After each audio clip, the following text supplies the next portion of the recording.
We're now chatting to Crispin's Sonn, and we're looking at whether Budget 2017 was actually pro-poor.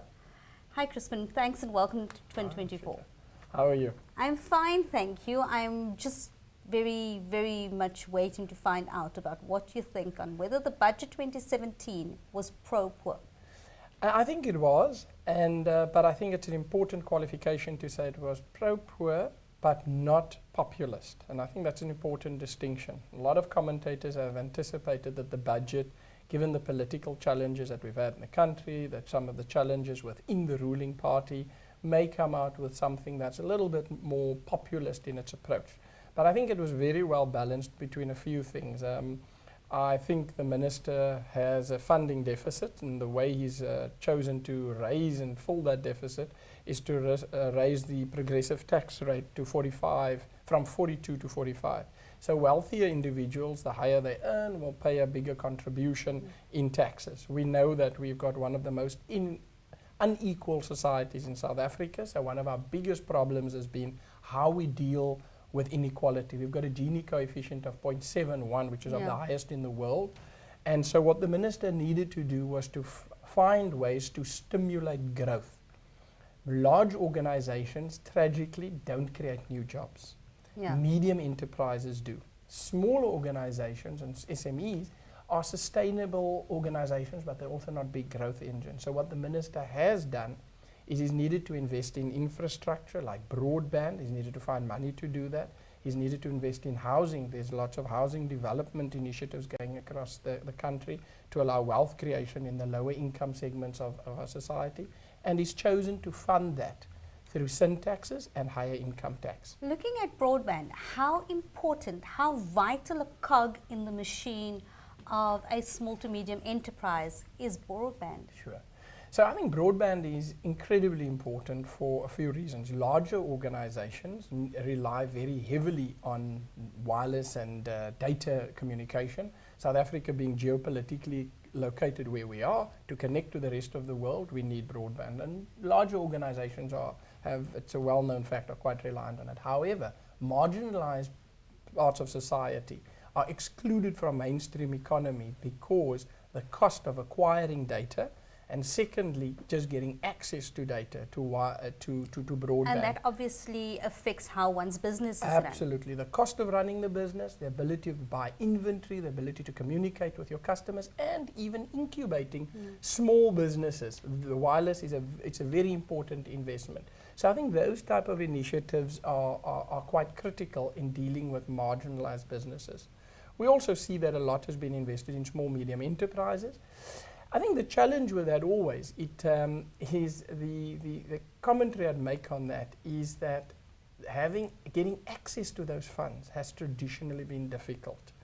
And so it does again come down to intent versus implementation of the budget. Exactly right. So the disappointment I have here is that I think the minister is incredibly clear about and confident about where funds need to be allocated. I'm not sure if we're investing sufficient resource in the competency of people to execute and the incentive placed on public officials to make sure they execute effectively. They've got the resources. We don't have a shortage of funds. It's the execution thereof. So it's literally to see that the money goes where it's supposed to go. Exactly right. And I think the minister's tone was very clear also on wastage across public and private sector, on corruption and corrupt practices, because effectively it robs South Africans from the benefit of money that should be allocated to making us create a better society. So I think the minister was incredibly even-handed around that. But it does come down to how they choose to enforce some of these regulations and the execution, the skills people have to implement some of these initiatives, policies, and spend the money. Something that also stood out for me was the transfer duty. How does that affect middle income? Sure. South Africa. So look, in most economies around the world, and especially emerging economies, wealth creation happens in most instances through property ownership. And particularly if an economy is growing, then the value of the property grows relative to the debt invested in the property, and that's how people start building a personal balance sheet, and that's how you start building wealth and redistributing wealth. The minister has lifted the threshold from 750,000 rands for transfer duty taxes to 900,000. So that allows people, that gives them that space of the transfer. And it's also progressive tax, if I recall correctly. I think it maxes at 10%. So now suddenly homes are more affordable and there's a bigger incentive for people to purchase their own property. He made a couple of comments also on encouraging people to maintain ownership of their property. In a very tough economic environment like this, people often sell property to take the bit of equity out and they rent again.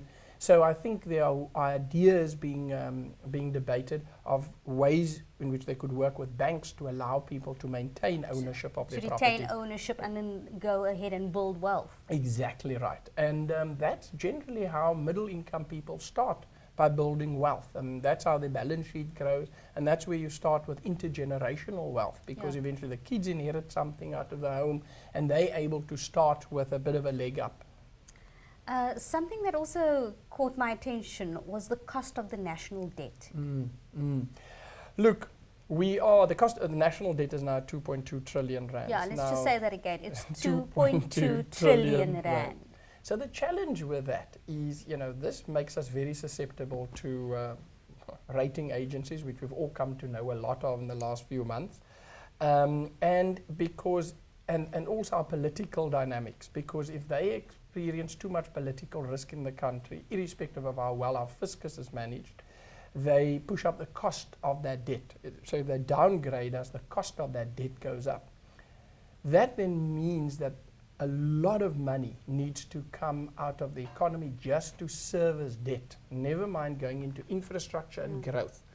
So there's a great saying, a rising tide lifts all boats. So growth is that rising tide. When the tide rises, wealthier people generally earn more bonuses or dividends if they invested. There's more taxation for it and more jobs get created because more money gets spent in the economy.